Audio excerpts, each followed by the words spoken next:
You are listening to the Growing Small Town Show, a podcast dedicated to supporting you, the person who really cares about the future of your small town. We believe when people get better, everything gets better, and our episodes offer the ideas and actions that prioritize people and small communities. Thank you for listening. We're so glad you're here. Our guest on today's episode is Nicole Jones. She is the founder of a company called Little Red Riding Hood, Inc. And she joins us to share the kind of whole arc of the story of how this business came to be. I will just share in this intro here that it is a company that provides transportation to the 55 plus community in rural communities. So think all of the things that a person without a vehicle in rural places can't access. And this app and AI dispatcher kind of system combination technology that Nicole will tell you all about in the episode, that's what it aims to solve. And I will tell you that Nicole reached out to me. She found our podcast, kind of Googling where she should be showing up and who she should be talking to. And you'll hear it when I get towards the end of this episode or conversation with Nicole that when we make a choice about how to bring people on, who we should bring on, there have been people that we featured on this show that their businesses have since closed, or they've since moved on from that business, and that doesn't mean that they still shouldn't have had the time and space that they had to tell us their story in the first place. And I hope that this hits your soul the way that it hit mine. I just think what Nicole, like the way she shares how this came to her, kind of her background with working with the senior population. It's just, to me, like such a great example of what every single one of us could do if we just decide to, right? Like if you see a problem, you see a need, and you decide that, hey, I'm going to step up. Like, doesn't seem anybody else is doing anything. I want to help make this thing happen.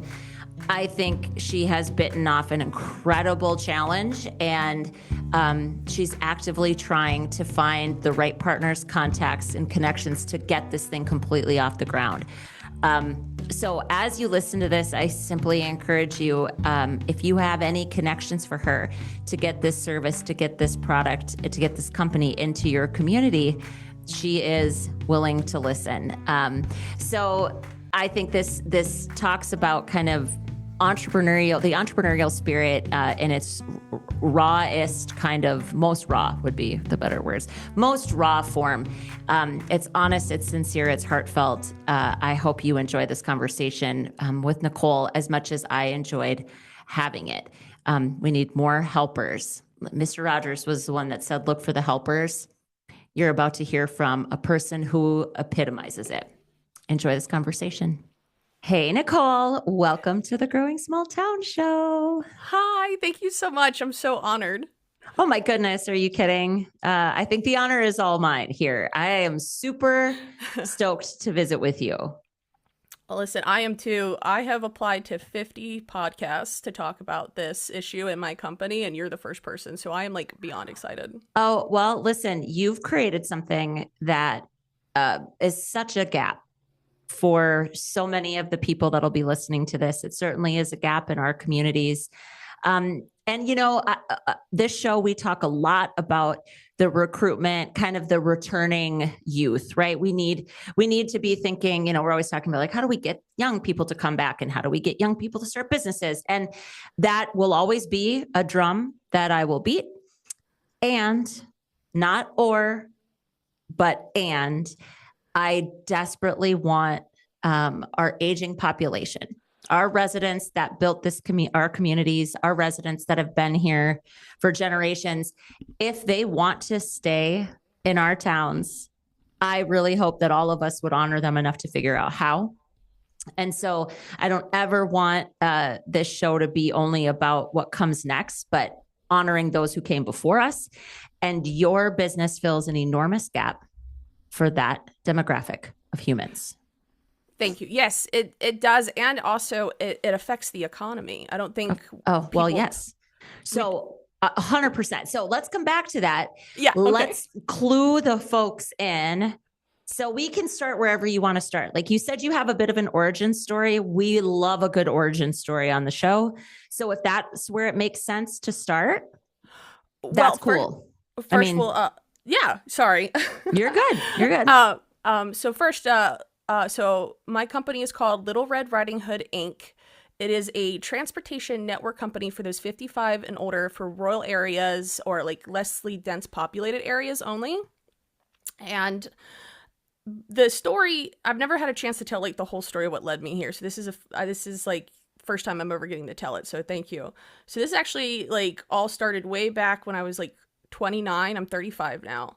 And I had to have a emergency hysterectomy, and then all of a sudden all my reproductive organs started failing and they couldn't figure out why. And I was so depressed. I had all these plans for my life. I wanted kids. I wanted to run for office. Like I had all these dreams, and suddenly all these dreams were quickly being like just ripped away from me. And I was very, very depressed. And then at 31, I had one ovary left, and that was my last, like, holding on to this dream of having kids, running for office, right? Like, that was my goal. That has been my vision since I was, like, 6 years old. And I had to have an emergency oophorectomy. Well, a week later, I went back to the hospital not feeling well, and they told me that they had found an ovarian tumor in that ovary. And my surgeon at the time was like, Nicole, if you still had all your reproductive organs, you would be dead right now. And it was in that moment that I swear I heard like a voice in my head go, see, I told you, trust your path, relax, stop fighting so much. And so I did. I just stopped fighting a lot of stuff. Ended up getting injured at work. I'm a former law enforcement officer, and I stopped fighting them on issues. They put me in a situation when I was recovering from the oophorectomy and the ovarian cancer that I ended up getting hurt. And I didn't fight it. So I was out of work, and I was recovering from ovarian cancer, and I was still kind of mentally struggling with the fact that all my dreams now feel like they're gone. They feel like they're gone. And something said, you need to go for a walk. This was like one day when I should have been at work, right? And I said, okay, I'm going to go for a walk. Someone told me to go for a walk. Well, this is where this leads to Little Red Riding Hood Inc. When I was going for a walk, I found a blind senior man wandering lost in the middle of the road. People were just zooming by him, beeping their horn, and he was just terrified. I rip him out of the road, and he is just absolutely he's just distraught. And he's like, they dropped me off in the wrong place. I don't know where I am. I took him home, and I couldn't stop thinking about him. And it was all because of a transit issue that they had changed due to a closing of something. I think it was like a road at the time. They completely changed the route. And since he was blind, he did not know. And I started doing research. I remember I stayed up for almost 24 hours just reading. And I was like, oh my gosh, this is bad. Like, this is not only causing seniors to like die young, extreme loneliness, hunger, lack of housing. This is also an international issue, and no one has tried to solve it. No one has really tried to really sit down and solve it. And it's 10 times worse for rural areas. So that's the story of that.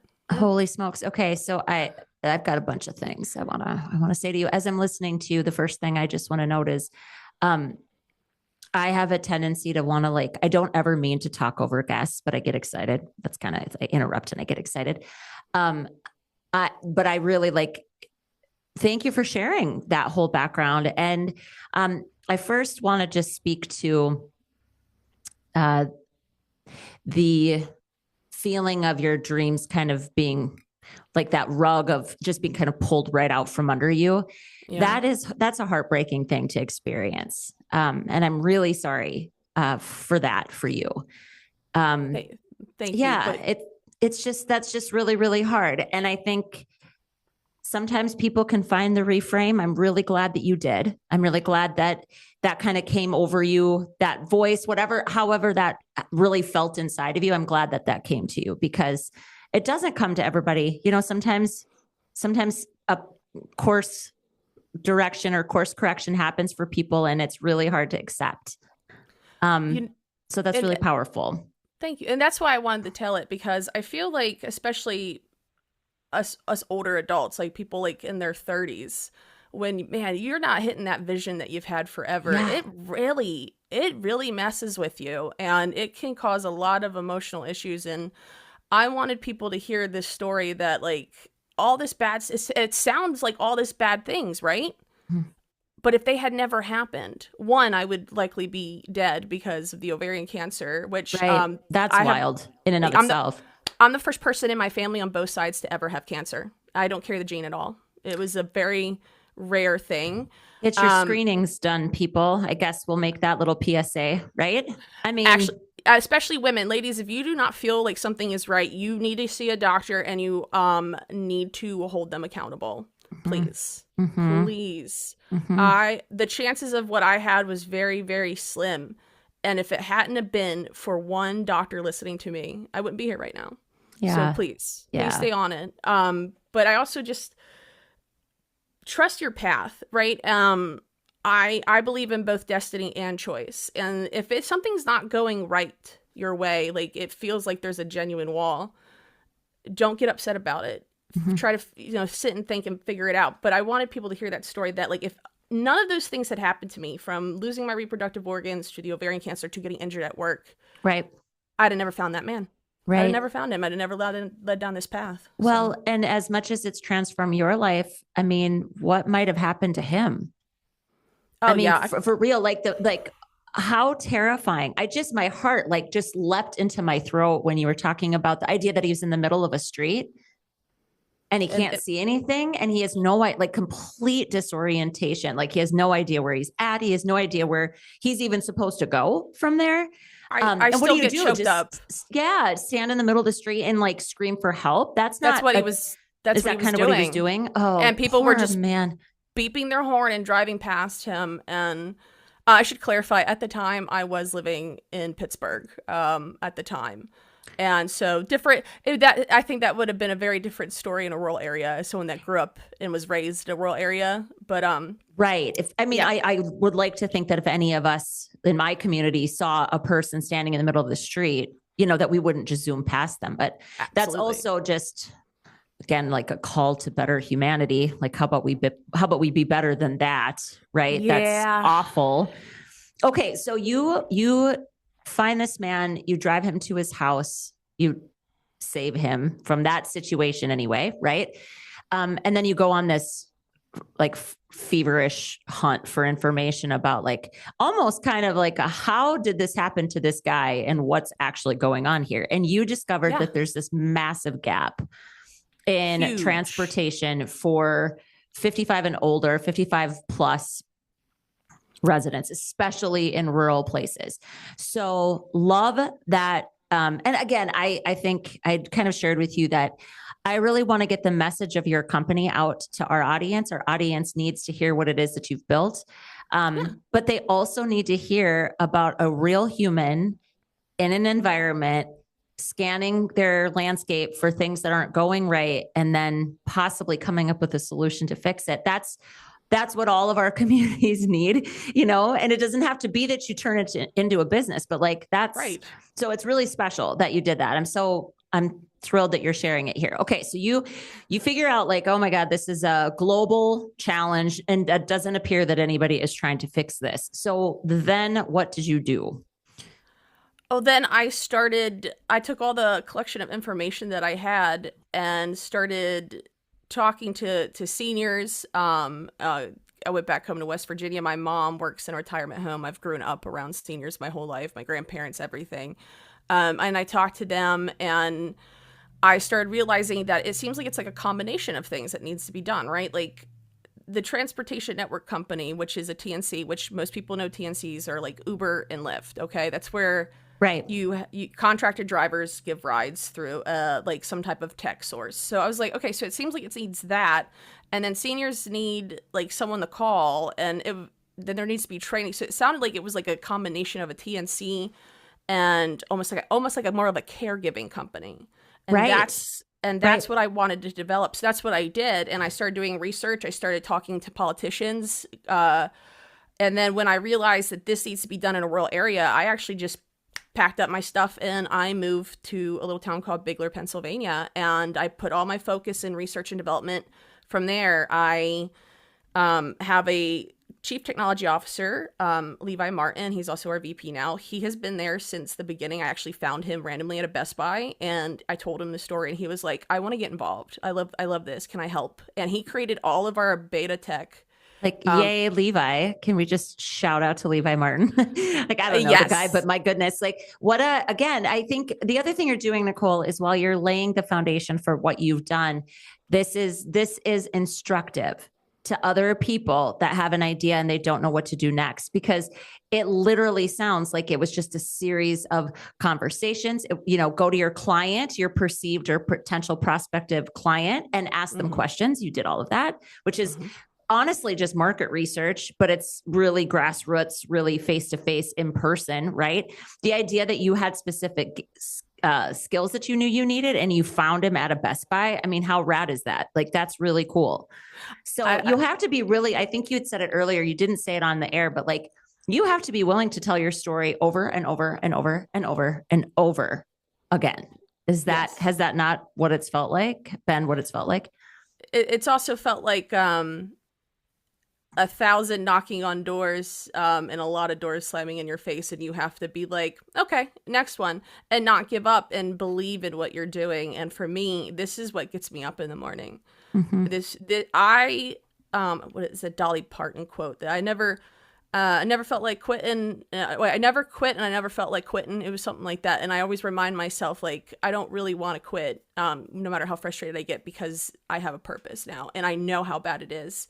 And it even got more like, okay, this I'm never going to give up on. When we started offering, as part of our research and development, I gave over 400 free rides in a year. In 1 year. Area. Can you tell, like, where did all of that happen? That's also market research, BTW. Yep. Like, that's exactly what that is, right? In Bigler. So how big is Bigler? Oh, Bigler is about... I'll say we have one traffic light and no police, no fire department. So there you go. That gives you an idea. But it's in Clearfield County, which is rural central Pennsylvania. So Clearfield County is a big county, but I focus on Bigler, Clearfield, Phillipsburg, all these little small towns, and I'll explain why that's important for like what we created within the company after the rides. But I gave over 400 free rides. In fact, one of the seniors, one of our first riders, who is unfortunately no longer with us, her son told me after she passed, he said, "I just want to tell you thank you, because of you giving her those rides. We were able to have her for almost 6 months, since 6 months longer than we probably would have had if you hadn't have been here." And it's I have to just say it, because like it's just, this is a mind-blowing idea to me. I think what's mind-blowing to me is that nobody's figured this out. Like, that's unbelievable. Same. Because such a challenge. And so I want to just highlight that you just shared a story of a woman that had a family that obviously loved her enough, right? So that's really important, because I think it's not just that, it's people that have no family. It's that sometimes their families literally can't be as on. It depends on how far away they live. It depends on what their lifestyle allows them to do. And our older residents, our senior residents, what if we kind of took the approach that they belong to all of us? That's how I take it. Right. I know. I can tell that. And I think that's what's really unique about what you've built. Like, Thank you. Yeah, it's because it's easy to just be like, well, how sad, they have a family. What doesn't their family step up? And it's like, I hate when people say that. That makes me genuinely mad. Yeah, right. The statistics alone are out there for you to Google. For instance, the average person who like has an aging family member, do you know the average time a week it takes them to try to find transportation and care? I have no idea. Almost 32 hours a week. Oh, there you go. Who has that extra to give?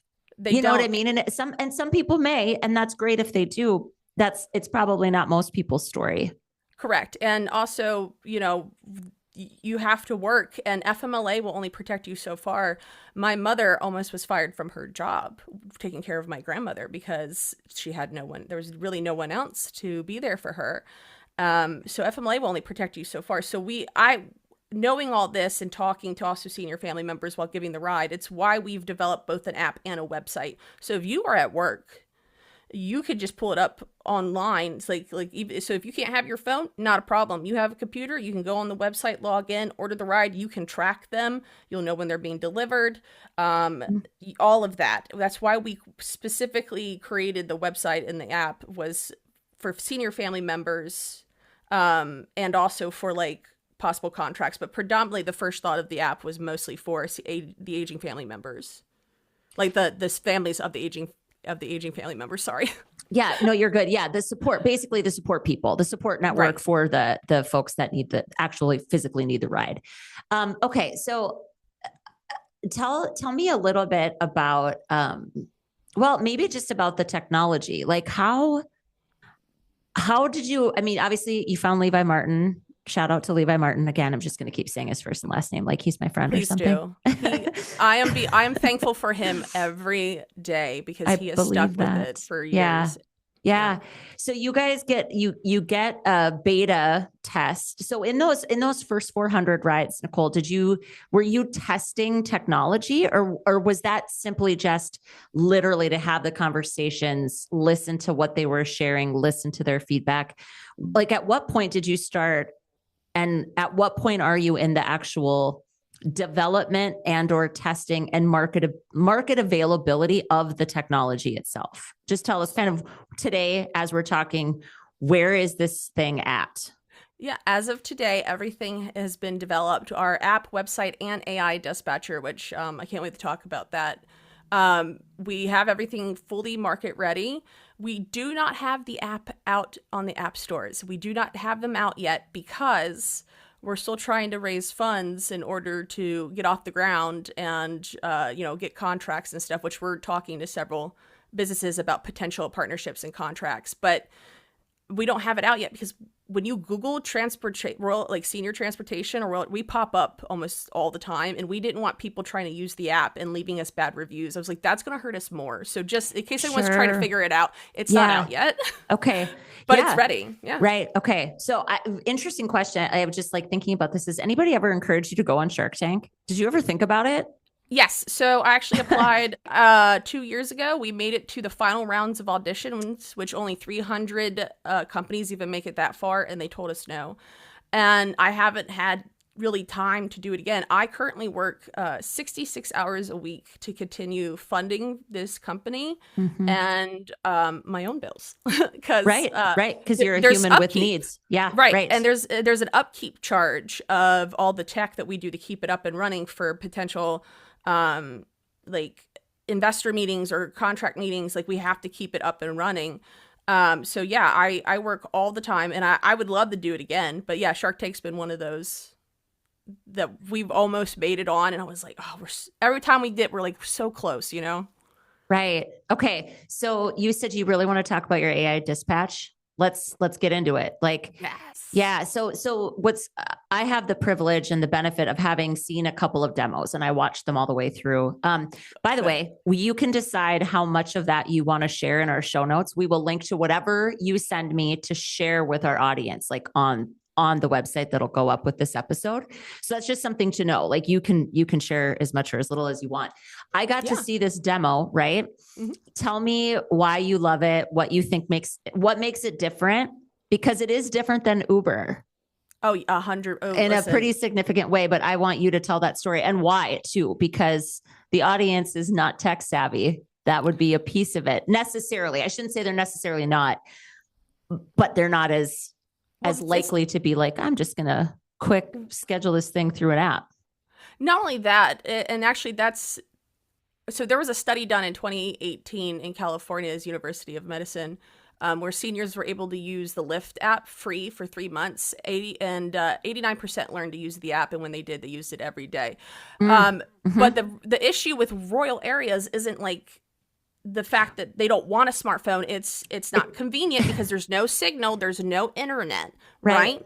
And there's not a Lyft network in rural areas. There's no competition. Right. So that's a part of it, right? It's like, I think rural folks maybe would use Lyft and Uber, but they don't support our areas. We're too far from urban centers.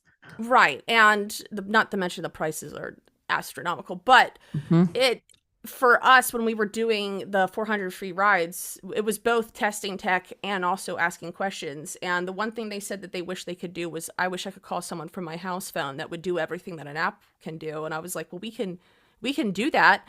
And our goal is to always keep our rides affordable for seniors. Our mileage rates are set where there's no like extra add-on fees for service ordering, like any none of those like silly art. Like you're gonna know how much you're gonna spend Hmm. from the moment you order the ride because our mileage sets is the same. It stays the same based off of, so the further out you go, the cheaper your mileage rate is.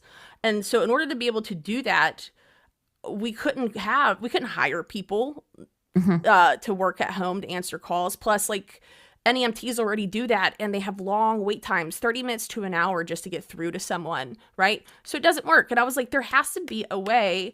And I was like, I talked to Levi about it. And I said, what about an AI like dispatcher? Like, is there a way that someone could like call an AI dispatcher and it do everything that the app can do? And he goes, yeah, it's just connecting it to an interface. And I was like, we're going to do that. That's what we're going to do. It's going to cost us next to nothing. And it does. It's very affordable. And it sounds very human, and she will respond to any of their needs. They could do it. So it does everything the app can do. They can upload funds because that was another thing. They didn't want their credit card saved on file. I That was a bet. big, that Yep. was a big deal. I I said, not a bet. problem. Hmm. Not a problem. You can upload funds onto your account, and there's no way for anyone to steal it because it's now fake money, right? Hmm. So they don't have to upload funds. They get updates from the AI dispatcher, like tracking all of order rides, everything that the app can do, except for like the SOS. There's an SOS button on the app. Other than that, everything that the website and app can do, the AI dispatcher can do. That's really cool. Thank you. That's really cool. And I think, again, like this is, I find it surprising that you've had kind of like, I wouldn't say a hard time, maybe it's probably a bit too of just like the where do you show up. And so you had shared with me before we hit record that you recently went to a specific conference. If you're willing to share what that is, it makes a Yeah. ton of sense to my brain. I would because I am very thankful for them. So it's actually called Age Tech Connect. Hi Jeff, I'm so thankful for Jeff. He's the CEO, and it's funded Shout by out to Jeff. Jeff and them are great. I feel bad because I'm forgetting someone else's name. I apologize. But they are funded partially by AARP. And Mm-hmm. so they had an event called Age Tech Connect Summit. It was their first one, and it was in Atlanta, Georgia. And they were like, you need to come down. If you come down and show that you are working really hard on coming down here, we're going to introduce you to people. And I said, I'll be there. And it cost me like $1,000 total between the tickets and everything else. I brought my technical director. Um, and that's what led me to finally getting some type of slight breakthrough, right? We have met some interested investors. One really wanted to invest with us, but unfortunately, due to their requirements of having to have been up for 1 year, Okay, like they sure. can't invest yet. She's still trying to find us investors Mm-hmm. so she can eventually invest. We met all these interested people that we're now in talks to a potential partnership contract. One of them being Arlo, which I highly recommend looking into them. They're also a startup that just launched, and it's an AI like assistant for seniors to help with like loneliness epidemic, to try them to get out, medication reminders, stuff like that. So right now is a part of where so again, like you and I are talking, somebody is listening to this driving down probably an unpaved gravel road in rural America, right? Like Yeah. who knows where this is being heard right now. What do you need? How can we help you? How can our audience, what kinds of connections do you need? Because once we get this episode is up and it's out and your contact information is there, if there's somebody that's like, oh my God, she should talk to, like, who should we be looking for? Who do you want us to connect you to? Well, anyone with money, any rich people out there listening, I will. Rich, If you would okay, like to, rich folks. yeah. Sorry, Yeah. I Oh, like I get it, man. some angel investors might be willing to do it. It's just trying to get Well, you're a that tech out there. startup. You're a tech startup. I don't understand how this isn't sexy as all get out to somebody yet. You know what I mean? Because like you're solving such a real problem, Nicole. But I think the issue is, especially for the extremely wealthy and the younger generation, they don't understand how big of an issue it is. Yeah, they don't. It's not their issue yet. Or maybe or never, because may never will be. Right. Because yeah. they have wealth, they have the money to like take care of it. Sure. Whereas the majority of people do not.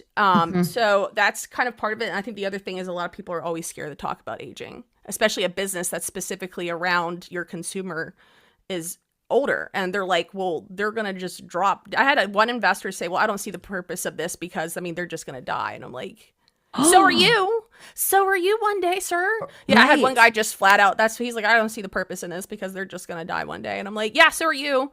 You don't get to live forever either. But like, yeah, well, that's not your person. Holy crap! Like that's not. I mean, a person that would say that doesn't have any regard for the wisdom of the generation that came before us. Like that's awful. That, and it's also ageist in the sense that you think they're just going to drop. The average, the senior, like we start at 55 plus. So we're like, you're talking close to 20 years of a customer. Good Lord. Right. Yeah. A 55-year-old ideally isn't just dropping over dead, or a 60 or a 65-year-old, right? Or even the 70s now, right? Yeah. Like, you are literally also talking about a technology that can sustain that longevity because it gets them to where they need to be.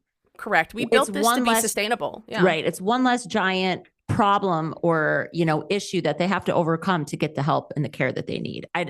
Whatever. That's correct. Annoying. I can't even imagine how you deal with that, because very clearly, like this sparked for you helping a man that you didn't know. He wasn't your grandpa, but he might have been somebody's.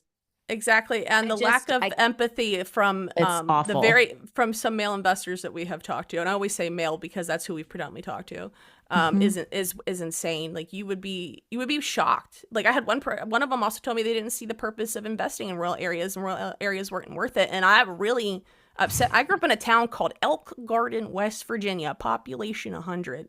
I grew up in the mountains, and who I am today is because of my years spent in that area. And that really hit me hard. And I was very upset about that. Well, as you can imagine, that kind of answer is not like that perspective has nowhere. It has no place in this world here. Yes. Like this is, I mean, I can't even imagine being, that's not even a privileged position. That's actually, it's a little dystopian. Like it's, yes. There's a lot of people that do not see rural areas worthy of any type of funding, and that type of mindset is also why we have issues with getting like funding from government agencies as well, right? They always want to put their money where the most of the population is, right? And it's one of the reasons why we're seeing a decreased population in rural areas.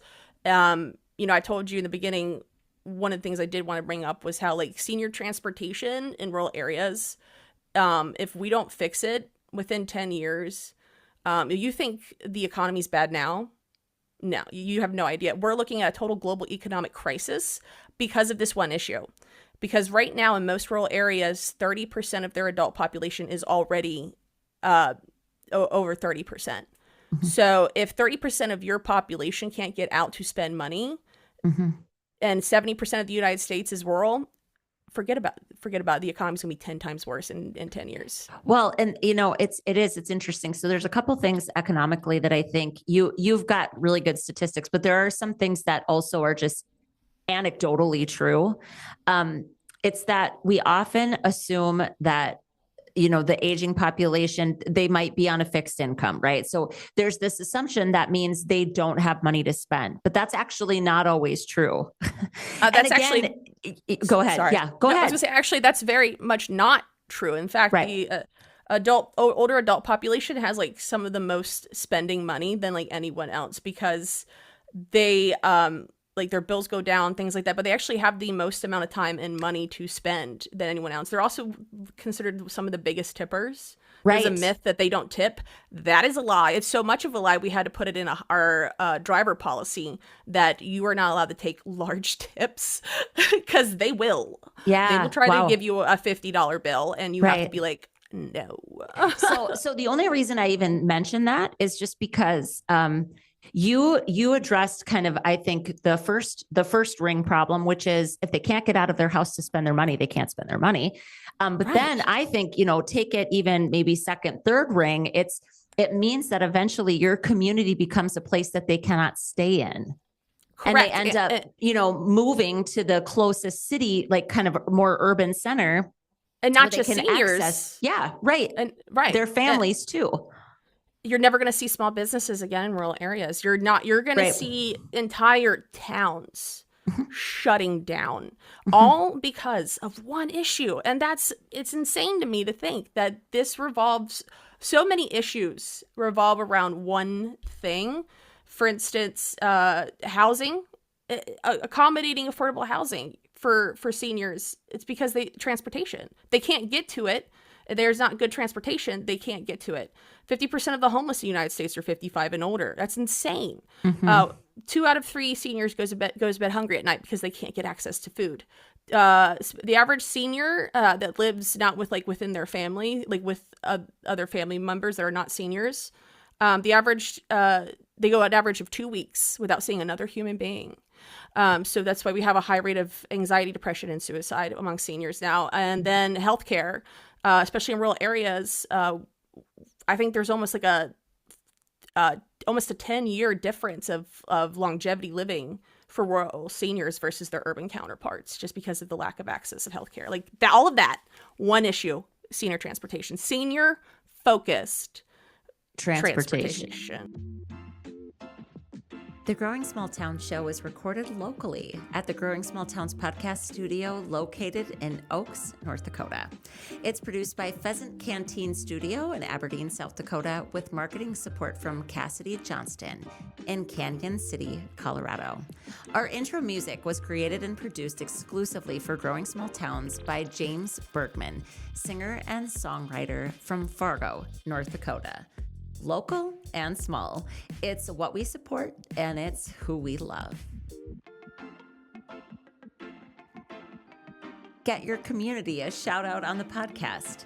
Call 701-203-3337 and share your small town success that you just don't feel is being celebrated quite enough, and let us shout you out. You can also share your biggest people challenge, and we'll dedicate an episode to offering ideas to help. Hell, you can basically tell us anything, and we'll do what we can to answer. We can't wait to hear from you. You know the hardest part about community work? It's not the funding or the planning, it's the people stuff. The burnout, the resistance to change, the we've always done it this way people. And that's why we started the Growing Small Towns Club, a place where community doers and dreamers can bring their toughest challenges, share what's working, and feel a little less alone. It's part think tank, part pep talk, and 100% heart. Join us for just $30 a month at growingsmalltowns.org/club, because communities thrive when their people do. Insane. Well, again, I think what's nuts about it is as a human, I'm not quite 55, right? So I'm in my mid 40s. And the idea of so what would happen to my life if I was unable to leave my home? And that's just it. You think about all the different things that you now cannot do. Besides the basics, like getting food, right? Getting food, getting access to healthcare. But it's every single thing, like you said, that gets you out of your home and engaging with other people. Right. It's, And again, we talk a lot about rural isolation, loneliness. I heard the one podcast that you did with the lady that was trying to build community, and they did the farmers market, and 2 times more seniors than they were ever expecting showed up. And I was like, exactly, because they need it. Right. It's a need. And we created this company to make it as affordable as possible, where we still make a profit in order to help expand quickly, but enough that where seniors can go out at least twice a week, and it still would be less than them owning a car by almost 50 to 70% cheaper. So I want senior, I hear it a lot. I need to go to the doctor. I need someone to go to the doctor. I need to go to the grocery store. And I'm always like, but don't you want to do more? And they're always like, yeah, I wish I could do more. But they're so used to not having access to accommodating and actually on time transportation that they're scared to go out about that. But that's what I want. I want seniors to be able to live and enjoy their golden years. That is my dream. Yeah, it's supposed to be the quality of life era. Yes. Like, you should be enjoying you have worked so hard, whether it's you had a job, a family, you have worked your whole life, and now you just sit at home. No, unacceptable. I do not like that. I tell everyone I'll know my company's successful when I find out that 2 70-year-old women crawled in the back of someone's car. They had drank all like 3 margaritas at the local Applebee's, and they are just giggling, having a time of their life. Boom, I will know that I have done what I need to do for my company. Right. So. Right. Okay. Let me, as I'm thinking about, other questions I want to be sure we get out and onto the table. Is there any limit to where this company could be implemented at this point in your development phase? Can you basically, because maybe I'm guessing, okay, like if I just imagine a skeptical human, like I am not a skeptical human. That's just not the way I move through the world. Does it bite me in the ass sometimes? Yes, it does, Nicole, but I feel you on this that is one, who we are. It's fine. Yes. So if I put on a skeptical person's hat and imagine like the questions they have, I imagine safety, security is a challenge, right? Or something that comes up a lot. So just talk me through generally what that, how you address that. I know you said that you have tracking. So yeah, tracking. So I mentioned I'm a former LEO, and when I first came up with this idea, the inmates, I worked as a correctional officer, the inmates used to tell me how easy it was to bypass Uber and Lyft's safety features. Gross. And how, you're terrifying me now. I don't look into it. Don't look into it. We will not make this call out in the show notes. You'll be like, I'm never riding an Uber again. So I was like, wow, that's insane. So like, how do we prevent this? So what makes this very different with even hiring? So there's a thorough background check, not just like a federal. There's a local, state, county. If you are a foreigner, international, you get checked for any type of like fraud. You get checked for obviously any type of sexual abuse claims or violations. And then you have to get a drug test. Okay. Then there's an interview. You have to have an interview, and which we also then take a look at the car that you're going to have registered with us. Is it properly registered? Does everything work? Is it clean? Is it safe? Then we hire you, and then you go 2 weeks of training. So our chief learning officer is Nicole Jones, and that is my mother. My name's Nicole. That's my mom. But she has actually 25 years of training experience and working with seniors. She is the most qualified person, and she has developed a 2-week training program, virtually done, that qualifies us technically as what would be non-medical caregivers for the drivers. Okay. They learn everything. We also send them assist items to help seniors get in and out of the vehicle. And here's the big one that everyone loves. We have dual dash cameras with audio. Either the driver can have it and we send an SD card, or we mail them one and they have to upload it once a week, or everything gets paused. So security is a big one. And the thing too is like, I guess as I listen to this, I think the most important thing too is that you're going to continue to learn and you're going to continue to upgrade and improve all of it. Oh yeah. That's how this works. So sorry. No, you're good. Yeah, go ahead. You're good. I was going to say, we've even prepared for like right now. Yeah. The dual dash cameras with audio and them uploading it. Totally fine, because we're but once we get to a point where we're very big, we know that's not going to be, it's not going to work very well. We're going to have a lot of drivers that are just like, no, I'm not going to do it. And then we're going to have to spend all this money on rehiring. So right now we're currently working on either developing our own dual dash camera with a backup system that connects through Wi-Fi. So all they have to do is like pull into their driveway and it'll upload. The other option, which I personally like more, is where the driver app uses your front and back camera while you're driving, and it automatically constantly uploads. The only it's like live streamed from your car. Yeah. And that's what I would prefer. The only concern from my technical director, Matthew May and Levi, is the quality. They're like, well, it's a rural area, and, you're lucky to have 2 bars, so maybe the quality wouldn't be great. So we're trying to figure it out, but we already have something in place for everything ready to go for future expansion, because we really know that we're going to expand quickly. Right now, the federal government just gave $50 billion total to all the states. Came to a total of $50 billion specifically for rural healthcare access. Right. So Yep. like we got ours in the state of North Dakota. The announcement came out, I think, last week. Yeah, if anyone in North Dakota is an FQHC, which is a federally like funded care center, and would like to work with us, please reach out. We offer contracts, and we offer contracts that are specific to your needs. One of the things I did want to bring up was like during our 400 free rides, I realized that how Uber and Lyft and all other TNCs won't work for us. Meaning you clocking in and out whenever you want, you dropping off anyone anywhere, it doesn't work in rural areas, right? The average driving is like 15 to 20 miles. It doesn't work. So we came up with something called geo-fenced pickup zones and shifts. It's still like a pick your own like gig thing for them, but they have to pick a shift, like 2.5 hours to 7.5 hours. You can pick any of those. And you then have to pick a location. So a geo-fenced location. So people get confused on this. So let me explain. So imagine an elite route system where we have geo-fence zones, like a ratio that's protected around Clearfield, Phillipsburg, Bigler, and State College and Altoona. These are the surrounding places.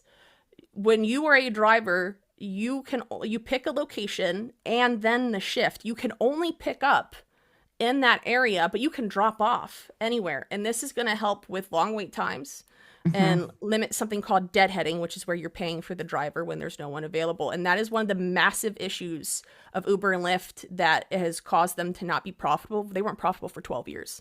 Uber wasn't. Right. Yeah. So, yep. Well, I just, sorry. I love getting to talk to people that have taken an idea and ran with it the way that you have in all stages of the development of their business, right? Sometimes we're like pre-launch people. Sometimes we're super mature businesses, and you're kind of right at the peak. Like you're not technically pre-launch anymore. You're like in it. You're like in launch. Yeah. So going back to, I was just realizing, I don't know that we actually address who are we talking to, right? So because we got off on a tangent about rich people, because you were like, rich people, if there's rich people listening, please call me, right? So that's, I mean, literally. Yes, noted. Who else though? Obviously any, not only just investors, but if any politician, so local, we offer contracts to government agencies. This includes local counties. We will absolutely work with local counties, not just state, not just big ones, local counties, hospitals, like care systems. Yes.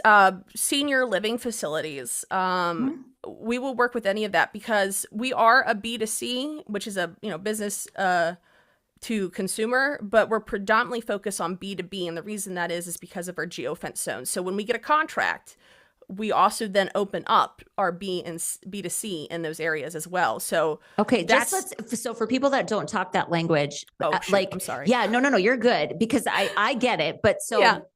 When you say business to consumer, that means you simply have a pricing model where a family, as long as you have a geofence set up already because of a contract. So let's just make this really clear, right? So state of North Dakota, Department of Health and Human Services. I'm going to say they go, oh my gosh, Rebecca, we listened to this podcast. How do we get it? And we're like, you just talked to Nicole. And all of a sudden we have a geofence around the entire state, which would be a very large one. Yeah. But what you're saying then is that through that contract, you then open up the direct family payment, which is almost like a membership. Is that how you would define that? I mean, is that a way to look at it? Yeah. So that's one way to look at it. So one of the things that we discovered during our research and development was that we can't take on everyone. Yeah.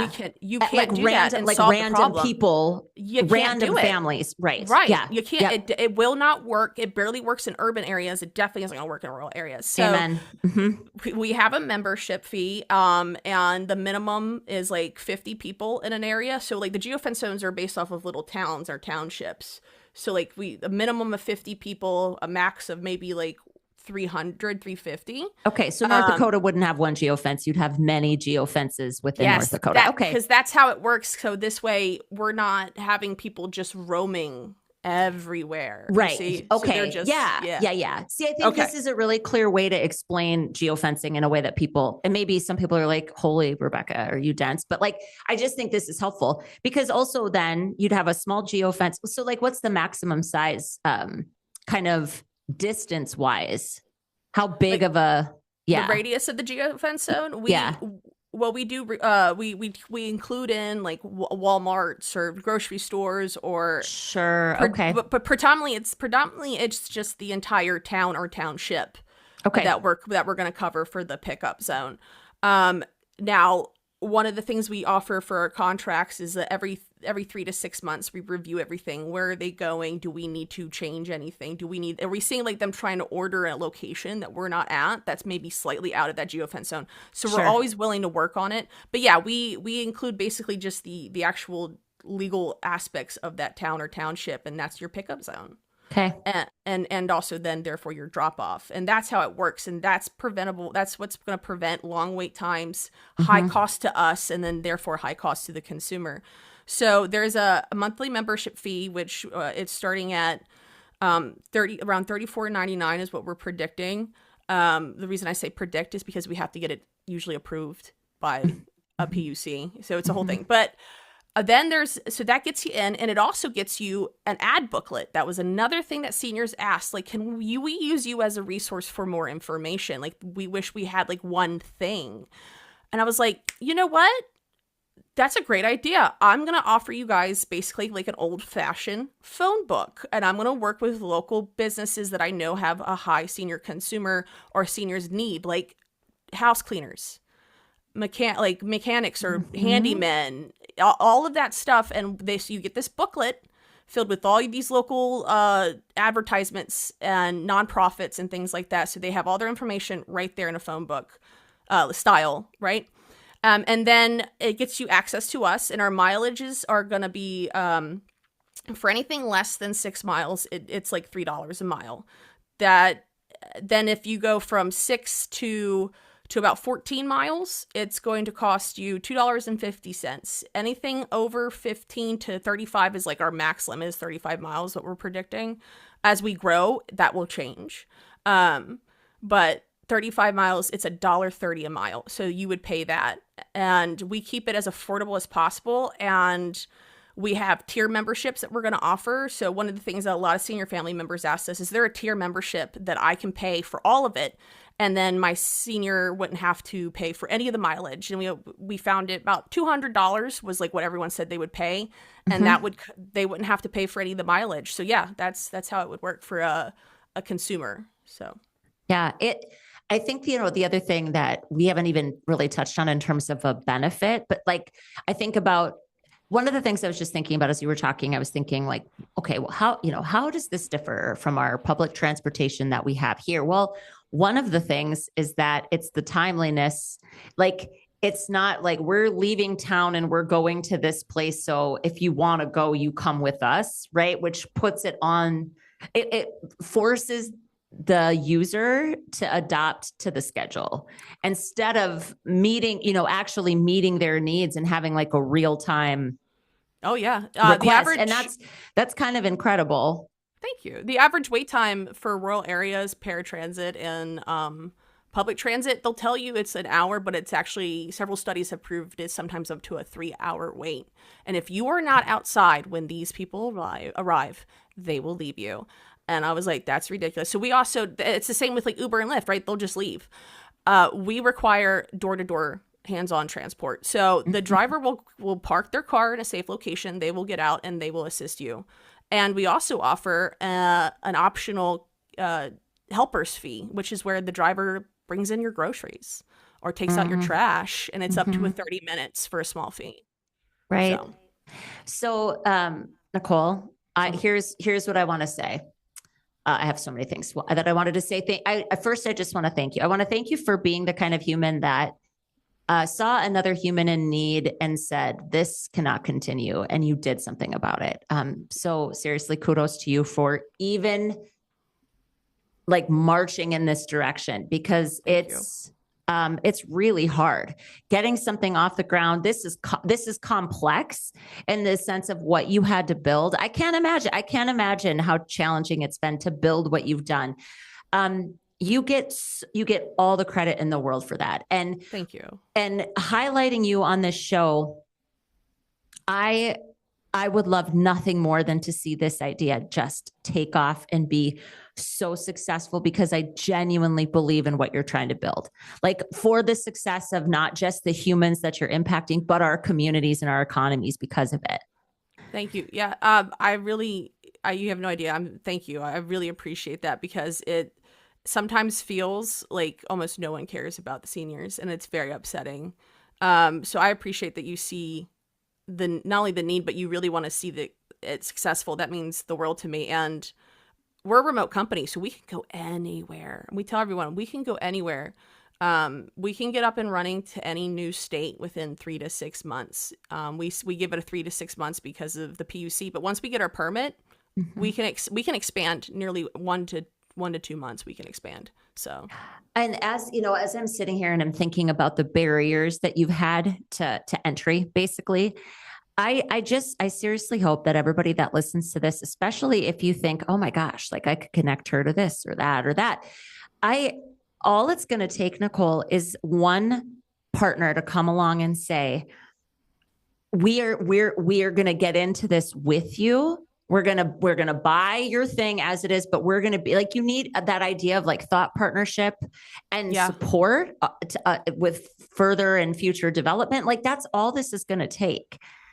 And I obviously, like, I want to just say this because I think it's really important. We've had guests I've podcasted for quite a long time now. It's been over 7 years that I've been doing this. Not all under the name of Growing Small Towns. It's called the Small Town Big Talk Show at one point. Love that. But the point is like, we have definitely had business owners on this show that since have either shuttered their doors or they've moved on and changed direction. And I still have zero regrets about having them on our program, because there's something really powerful about highlighting people like you that had such a visceral experience with another human and you chose to do something about it.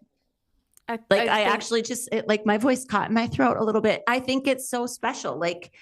And if more people would just open their eyes and look at everybody around them and think to themselves, what could I do? How could I help? Our world could be so much better, so much faster. Yes.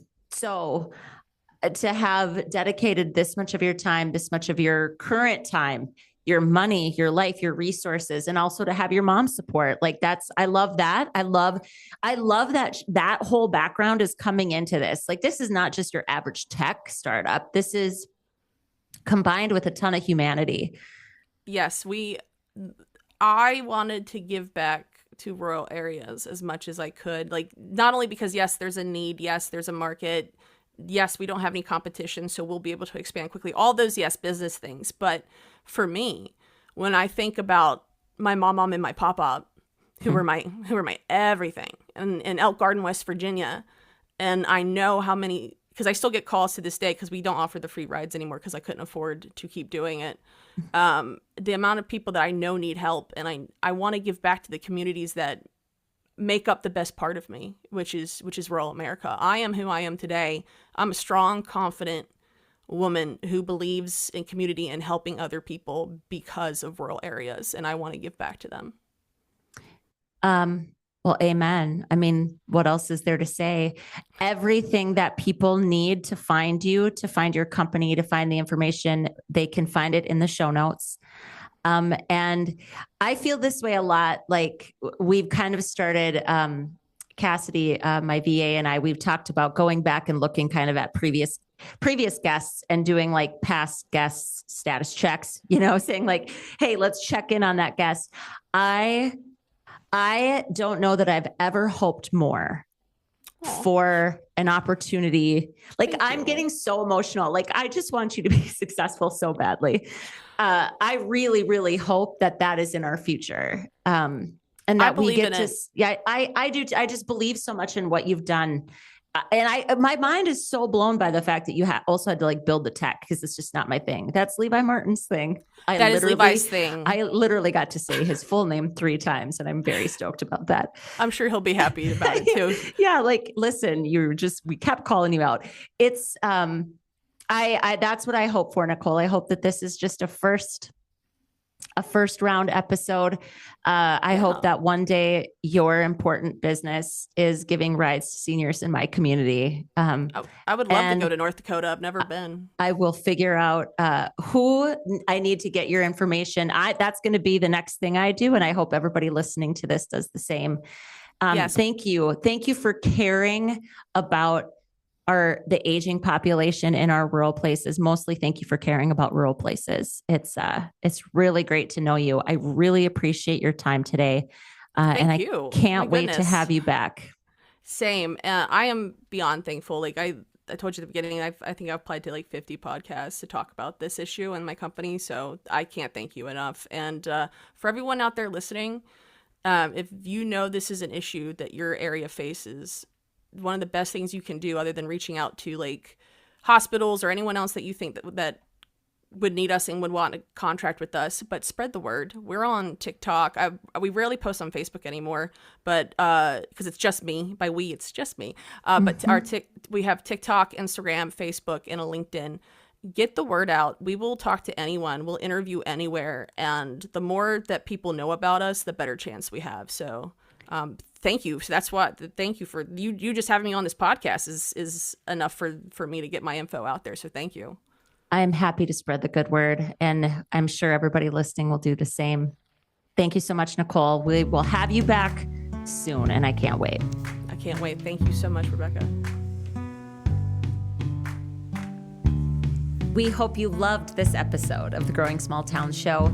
We encourage you to leave us messages at 701-203-3337. And be sure to subscribe to our newsletter at growingsmalltowns.org.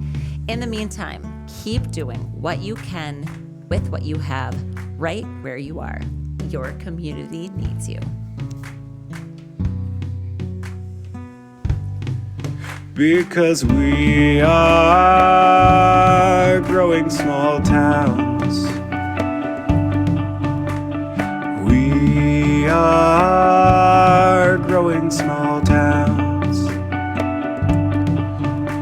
We're right here living our best lives, as crazy as it sounds. But we are growing small towns. Growing small towns, we are growing small towns.